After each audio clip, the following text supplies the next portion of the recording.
بادشاہ سردیوں کی شام جب اپنے محل میں داخل ہو رہا تھا تو ایک بوڑھے دربان کو دیکھا جو محل کے صدر دروازے پر پرانی اور باریک وردی میں پہرا دے رہا تھا۔ بادشاہ نے اس کے قریب اپنی سواری کو رکوایا اور اس ضعیف دربان سے پوچھنے لگا، سردی نہیں لگ رہی؟ دربان نے جواب دیا، بہت لگتی ہے حضور، مگر کیا کروں، گرم وردی ہے نہیں میرے پاس، اس لیے برداشت کرنا پڑتا ہے۔ میں ابھی محل کے اندر جا کر اپنا ہی کوئی گرم جوڑا بھیجتا ہوں تمہیں۔ دربان نے خوش ہو کر بادشاہ کو فرش سلامی کہے اور بہت شکریہ ادا کیا، لیکن بادشاہ جیسے ہی گرم محل میں داخل ہوا، دربان کے ساتھ کیا ہوا وعدہ بھول گیا۔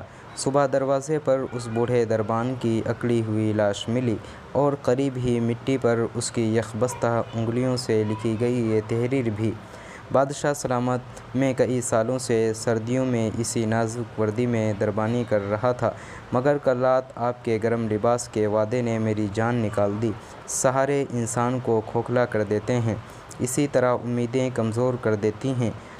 اپنی طاقت کے بل بوتے جینا شروع کیجیے، سہاروں کی بے ساکھیاں پھینک کر اپنی طاقت آزمائیں۔